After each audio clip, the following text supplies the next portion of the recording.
तो देखिए दोस्तों 4 नंबर का सवाल है के किस मान के लिए 1,1 के और -1,4 संरेख है।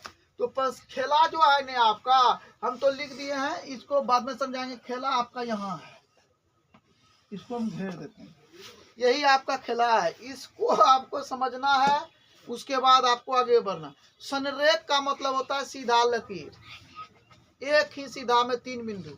ऐसा त्रिभुज जिसका एक ही रेखा में रहेगा तो उसका कुछ क्षेत्रफल होगा, 0 होगा उसका एरिया। तो इसीलिए संरेख है तो एरिया इसका 0 होगा, क्षेत्रफल इसका 0 होगा। तो हमने क्या किया, क्षेत्रफल बराबर 0 लिखा और क्षेत्रफल का सूत्र लिखा और यहाँ पर 0 दे दिया।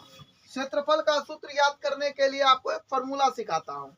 देखिए जब भी निर्देशांक ज्यामिति की क्षेत्रफल की बात आवे तो आपको ये 5 नंबर में पूछेगा, 5 नंबर में पूछेगा।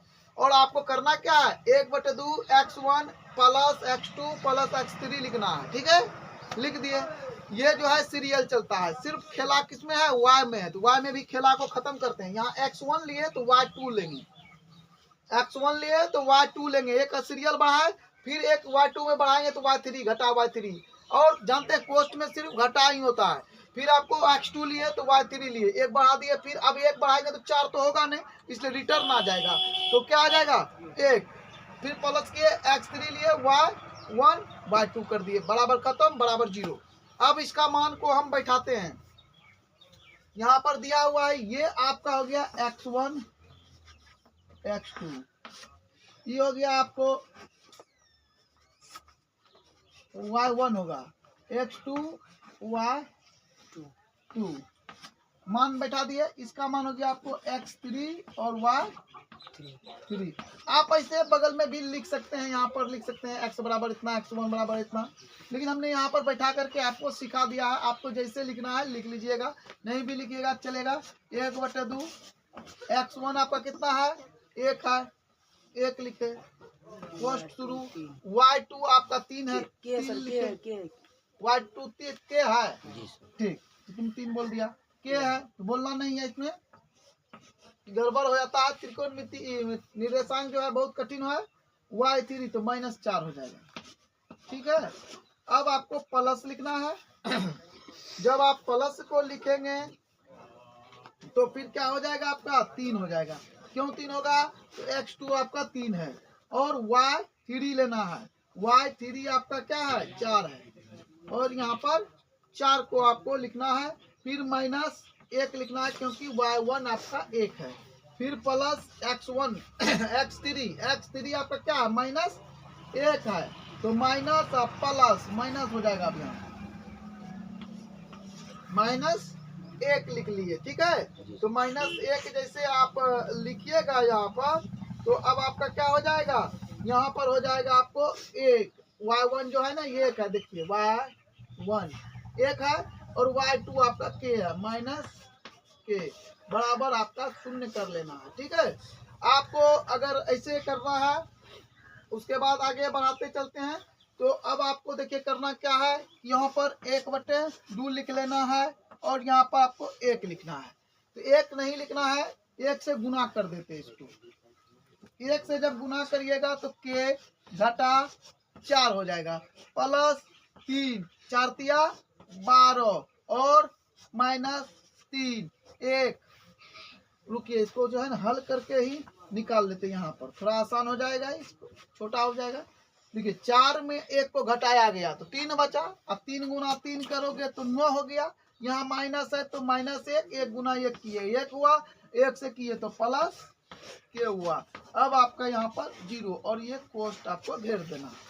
अब आपको देखिए हम सबसे पहले कोष्ट को, बड़ी कोष्ट को खत्म करने की कोशिश करते हैं। यहाँ देखिए 1/2 क्या है, इस पार में है ना, बार बार आ रहा है, इसको यहीं पर हटा देते तो खत्म हो जाता। इसको उस पार ले जाइएगा तो 0 के साथ जैसे ही 2 जाएगा गुना करेगा 0 हो जाएगा, खेल खत्म है, 2 भाग में ना है, इसीलिए आप यहाँ पर लिखेंगे k, 2k हो जाएगा ना, 2k यहाँ से 1k जोड़ने के बाद ये जो है आपका इधर देखिए प्लस 9 है, ये 4, ये एक तो यहाँ -1 है, 4 1 5 माइनस, अब 5 माइनस जब 9 में जुड़ेगा तो क्या हो जाएगा, +4 बचेगा, ठीक है, घटने जाएगा, बराबर आपका 0 हो जाएगा। अब आपको क्या करना है कि 4 को उठा करके उस पार ले जाना है। 2 के बराबर आपका हो जाएगा -4 और के बराबर आपका हो जाएगा -4/2। आप यहाँ पर जब कटाइएगा तो -2 निकलेगा। के बराबर आपका -2 हो जाएगा, जो कि आपका आंसर है कि नहीं। अब मिला लेते हैं, एकदम सही है। तो देखिए कि अब आपके सामने सवाल है, उस त्रिभुज का क्षेत्रफल ज्ञात करें जिसका शीर्ष क्रमशः 3, 4, -4 और 3, 8 और 6 है। तो अब आपको हम लिख करके दिखाते हैं। सबसे पहले आपको लिख लेना है x1 बराबर हो गया 3, y1 बराबर हो गया 4, x2 बराबर आपको -4, y2 बराबर 3 और